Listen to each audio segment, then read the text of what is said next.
we are taking chapter 2, concepts of object-oriented programming. In this section, we are consisting of programming paradigm. The two types of programming paradigms are there: procedure-oriented programming paradigm and the object-oriented programming paradigm. In this chapter, we will learn difference between procedure-oriented programming language and the object-oriented programming language. And basically, we are looking for concepts of object-oriented programming.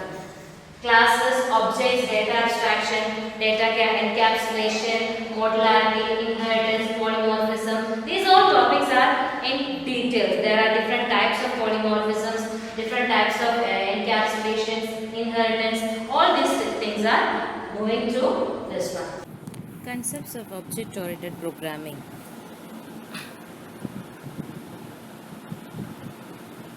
Programming paradigm. It denotes the way in which a program is organized. Procedural paradigm and object-oriented paradigms are two important programming paradigms in C++. It supports both of these procedure-oriented and program-oriented paradigm. That is programming, how a program is designed, how a program is organized. All these things are denoted using programming paradigms. First one is procedure-oriented paradigm. Procedure-oriented programming specifies a series of well-structured steps and procedures to compose a program. In this, emphasis is given to doing things. When the program becomes larger and complex, the list of instructions is divided and grouped into functions. To reduce the complexity, the functions are associated with a common task are grouped into modules. That is, a procedure-oriented programming more important, or it is a specification of list of instructions and procedures. And if the instructions and procedures are bigger, number of instructions increases, then it is grouped into functions, and again these functions are grouped into modules. All these combine to form the complete program. Procedure oriented programming language is also known as top down language. It requires an external data structure. If we also need to reverse all functions that access the data. This approach does not model real world programs because it is action oriented, do not really correspond to any elements of the problem.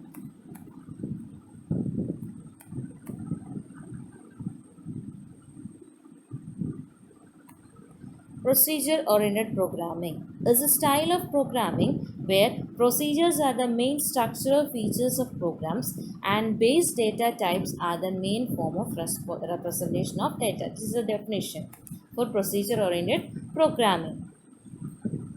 Then what are the characteristics of procedure-oriented programming? Emphasis is given to doing things. Large programs are divided into functions and most of the functions shares global data. Data move openly around the system from function to function. Functions transform data from one form to another form. Employs top-up approach in program design. These are the characteristics of procedure-oriented programming. Then the limitations are data is undervalued, data adding new data element needs modification to functions, difficult to create a new data type, poor modeling. Data undervalued, that is, data is given less importance to it is more importance is given to doing things or the procedure of the program, and adding a new data elements need to modify all the functions that is access which the data should be accessed. If there is an extensibility, where the ability of a program language to create new data Then the procedure oriented programming does not support this extensibility, and it is poor modeling, that is it is not a model for real world objects. Then OOPS concepts. OOPS is an object is an approach to program organization and development that attempts to eliminate some of the pitfalls of conventional programming methods by incorporating the best of structural programming features with several new concepts. Object oriented programming binds data and functions into a single unit. So, procedure oriented programming it gives more importance to procedures. Here, object oriented programming, it is more importance is given to data. And in object oriented programming is divided into objects, and objects communicate with each other using functions. You can see in the example there is object A and object B. Object A have data and functions, and object B also have data and function, and these are communicated using only the functions. Then the advantages of object oriented programming. It is easy to maintain and modify code, provides modular structure for programs, code sharing, information hiding, is good for defining abstract data type. It implements real life scenarios. These are the advantages of object oriented programming. Very important. Maybe you can ask, you have an examination question here. Then characteristics, emphasis is given to data rather than procedure. Program is divided into objects. Data structures are designed such that they characterize the objects. Then functions that cooperate on data of an object are tied together in a data structure. Object is hidden, data is hidden and cannot be accessed by external functions. Then objects may communicate with each other through functions. New data and functions can be added easily whenever necessary. Follows top-up approach in program design. There is a question for examination. Then the concepts of object-oriented programming. First one is objects, second one is classes, then data abstraction, data encapsulation, modularity, inheritance and polymorphisms are the basic concepts of object-oriented programming. It is very important topic in this chapter. First one, objects. Objects, you can see an example for object. Objects are the basic runtime entities in an object-oriented programming. More importance is given to objects or data. They may be represent a person, a bank, a place, etc. Objects take up space in memory and have this associated address like a structure. We have learned the structure in first class, first chapter. Same as that structure, there is lots of similarities between structure and objects. You can, while we learning this chapter, you can see that objects are real world objects such as a person, student, car, book, etc. Objects are combinations of data and functions. An object has a unique identity, state and behavior. When a program is executed, the objects are interacted by the functions. The functions inside an object are called member functions and data are called members. That is, here a customer is an object and customer's account number, name of the account number, account holder and address is data, and withdrawal, deposit and account balance display is the function. And another object is there, that is account. What are the data? Yes, account number, balance and type of the account. Then functions. What are functions? Account balance. Then customer can communicate to account using customer functions. Any functions, any functions he can access the account. Then how these communications started? The if I call for deposit, then deposit communicate with account balance. Then account balance is communicated with data members. Account balance is accessed from there and it is given back to the account balance function, and it is again given back to the deposit, and customer will get what is the amount there. What is a class? A class is a blueprint of objects. A class is a prototype that defines a specification common to all objects of a particular type. Vehicle is a class, and car, truck, etc. are the objects of the class. Class are user-defined data types. The entire set of data and code of an object can be made a user-defined data type with the help of a class. Objects are variables of the type class.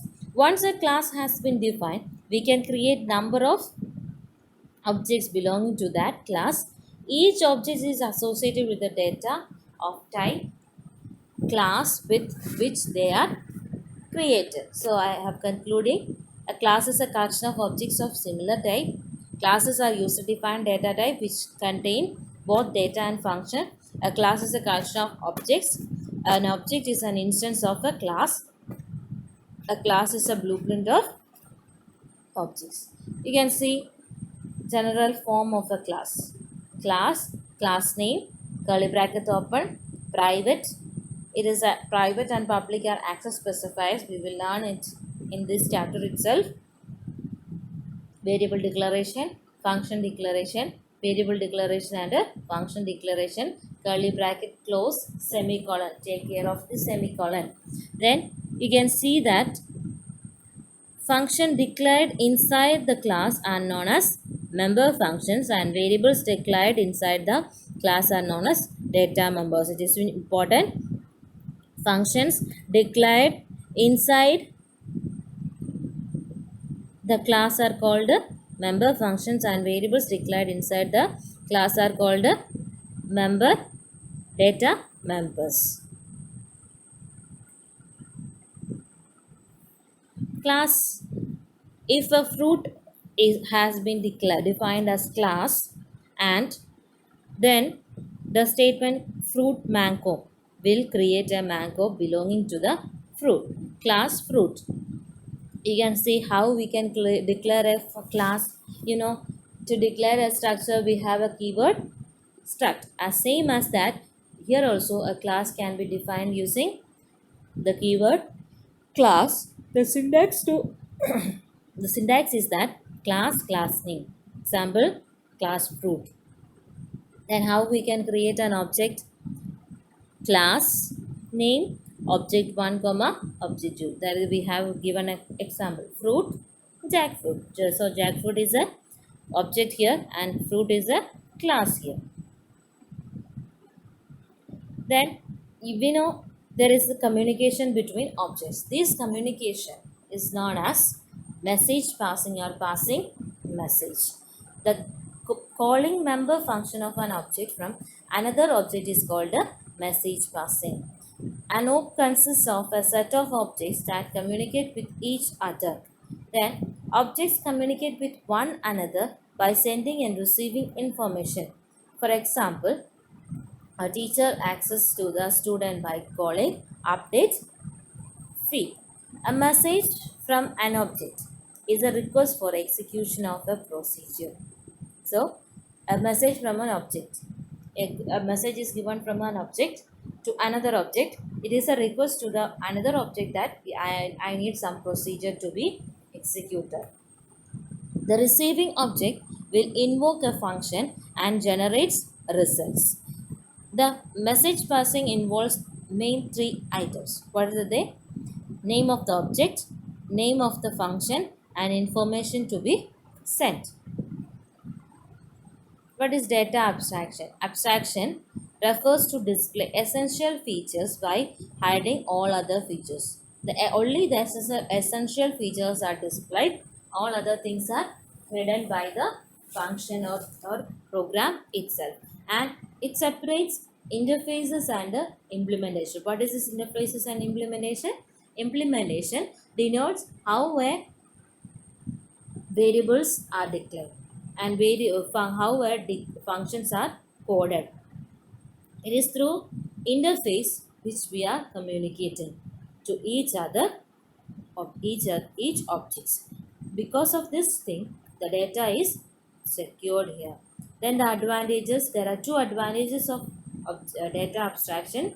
Class intervals or classes cannot be accessed by any users directly, so it is protected from accidental user. Any change in class may be done without changing the statements of the class. Any changes can be done for the data abstraction or the function. Then the next topic is data encapsulation. Wrapping up or binding of data and function into a single unit is called a encapsulation. The process is called a encapsulation. For what purpose we are using? Because it prevents accidental modification by external functions, and we can give some access specifiers also. What is this access specifier? Access modifiers means some specifications is given to the function or the variables to protect accidental errors or accidental removements of a program. So the other persons or the any nobody can access the function or the variables is the access specifiers. Then there are three types of access specifiers, that is public, private and protected. Public means it is visible to every class. Private means it is not visible to the outside the class. And protected means visible to derived class but not outside the class. Then next one is the modularity. We have learned the modularity in the first year also. Modularity is the process by which a larger program is divided into smaller programs and modules. Modularity is a concept through which a program is partitioned into modules that can be considered and written on their own with no consideration on any other modules. That means that each module is independent of other modules. These modules are linked together to bind a complete software. These modules communicate with each other by passing message. And there are two concepts which are the top down and bottom up approaches. Then the next topic is inheritance. Inheritance is a process by which objects of one class can acquire properties and functionalities of another object. That is, it supports the concept of hierarchy, classification, reusability. What is reusability? Reusability is the if a class is written and created and debugged, if needed, it can be distributed for use in other programs. This is called a reusability. So it supports the reusability or and the hierarchical. What is reusability? Once the program is coded and written and created, we can distribute it into another programs also. That is reusability.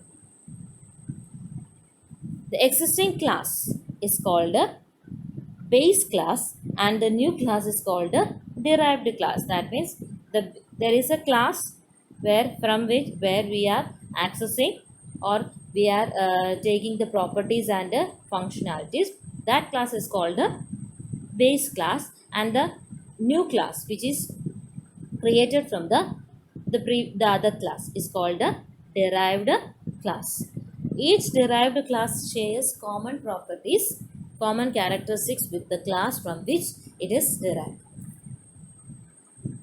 Then Different types of inheritance: single inheritance, multiple inheritance, multi level inheritance, hierarchical inheritance, and hybrid inheritance. Single inheritance, here only one base class is there for a derived class. You can see in the example player, from where we are deriving a cricketer. Then second one is the multiple inheritance. Here two or more base classes are there and only one derived class is there. Then it is called a multiple inheritance. As you can see, bowler and batsman both are combined to form a all-rounder. Then hierarchical inheritance. Hierarchical inheritance, only one class and different derived class. That means only one base class and inherited by more than one derived class is called a hierarchical inheritance. Then you can see cricketer. Cricketer are two types. There are, we can derive into two, bowler and batsman. Then multi-level inheritance. That is, a inherited class is inherited by another class.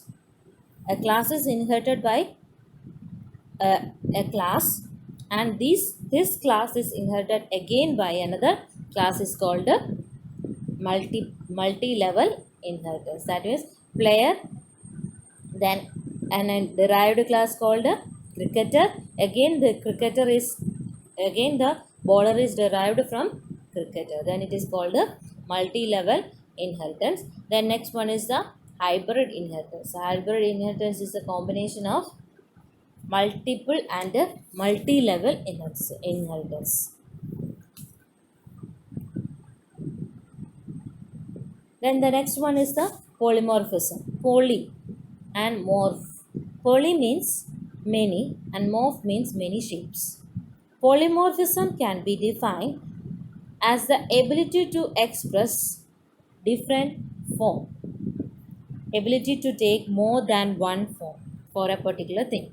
The first one is the compile time polymorphism. Compile time polymorphism or early binding or static polymorphism is referred as to the ability of a compiler to relate or bind a function call with a function definition during the compile time. The ability of the compiler to relate or bind a function call with the function definition during the compilation time itself is called a compile time polymorphism.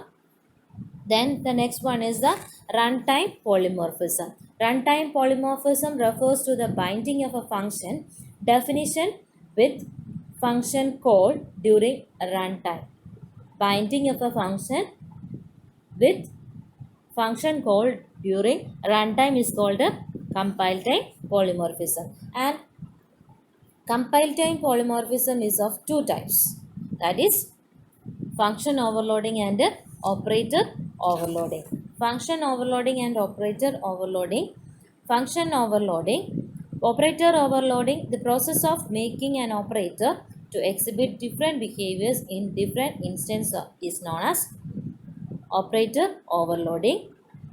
That means you know, add simple plus simple is used for adding two numbers, and also in C plus we are using it for joining two strings also. This is operator overloading. Then the function overloading, using a single function name to perform different types of tasks is called known as function overloading. Giving only a same name for a single function name, we are writing different functions. Then it is called a function overloading. Then the benefits of object-oriented programming.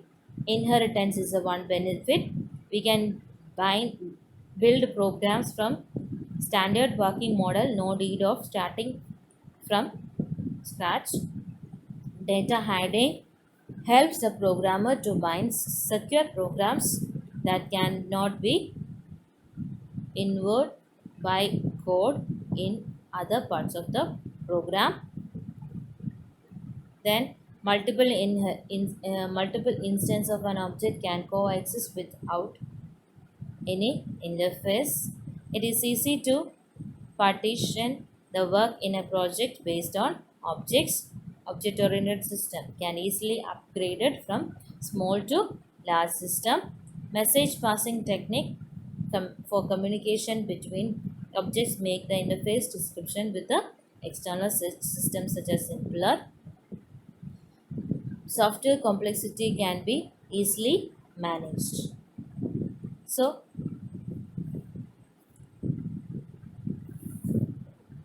So this is our chapter 2, concepts of object-oriented programming. We have gone through different definition of procedure-oriented programming and object-oriented programming, definitions, objects, classes, inheritance, different types of inheritance are there, polymorphism, data binding, passing messages and polymorphism. All these topics are very simple, and for your examination you will get 3 to 5 marks for lots of questions in this chapter. Thank you dear students, and be safe in your home.